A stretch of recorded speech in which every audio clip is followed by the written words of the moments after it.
The alert broke me. Breaking news, Flight 728 has disappeared from radar over the Atlantic. Her flight. My wife's flight. My chest caved in. The room blurred. I remember clawing at the couch cushions like they could anchor me to air that no longer filled my lungs. I sobbed, the kind of sound that feels dragged out of bone. Then, the lock turned. The front door opened. She stepped in. Hair tangled, uniform creased, eyes hollow with exhaustion. For a moment, relief shattered me. "You're home?" My voice cracked into something unrecognizable.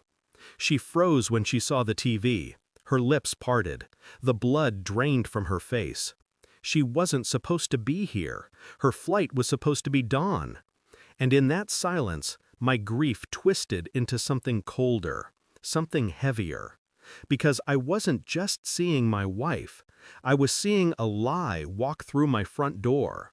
She mumbled something about being rescheduled, technical delays. "Lucky, really," she whispered. Her hand trembled as she picked at her sleeve. I watched her, every blink, every shallow breath. The story sat wrong. Too rehearsed, too thin. I wanted to believe her. I almost did. But the news anchor's voice still echoed in my skull. All passengers presumed lost. If her flight had vanished, then who had she been flying with? That night she slid into bed, her body curling toward mine. I stayed rigid, awake, counting the gaps in her breathing. Her scent wasn't right. A different cologne clung faintly to her hair. Not mine, not hers. My mind replayed the moment she'd seen the TV, the split second before her words. The fear wasn't about a plane. It was about being caught. I didn't confront her, not yet. I stored it, pressed it deep into the quiet chambers of my chest.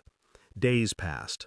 I became an actor in my own life, smiling, nodding, asking about her trips. But beneath it, I was pulling threads. Phone records, private searches, cross-referencing flight rosters with her assignments. A name appeared more than once. Captain Marcus Hale. Married, based out of Denver. Her schedules matched his. I checked her layovers. The hotel receipts told their own story. Duplicate rooms, sometimes not even booked under her name.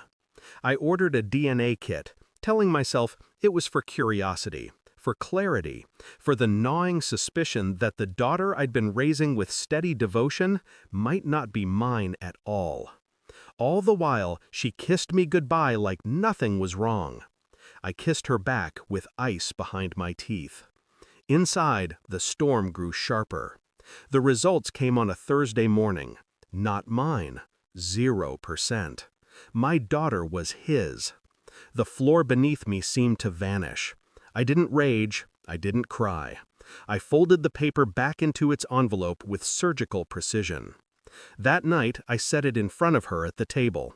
Just slid it across the wood while her fork hovered mid-air. She opened it. Her hand shook. Her lips moved, forming fragments of denial. But her eyes told the truth. Wide, wet, cornered. I didn't speak.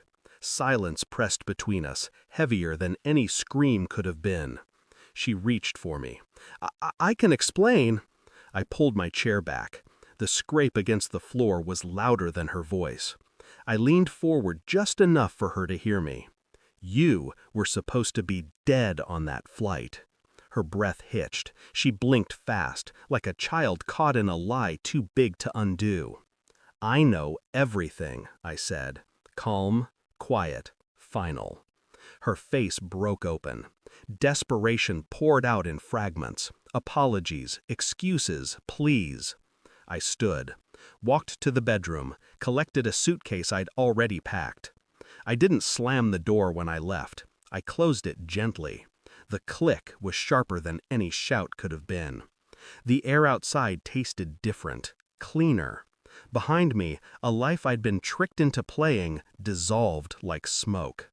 She would wake tomorrow in a house stripped of its illusion. She would raise a child knowing the man beside her knew the truth. That was her sentence. Mine was simpler. Freedom, sharpened by betrayal. As I walked into the night, the weight slid off me. I didn't lose a wife. I lost a lie. And I would never carry it again. Thanks for watching. Don't forget to like, share, and comment. Subscribe now to Cheating Stories Insight World for more amazing stories.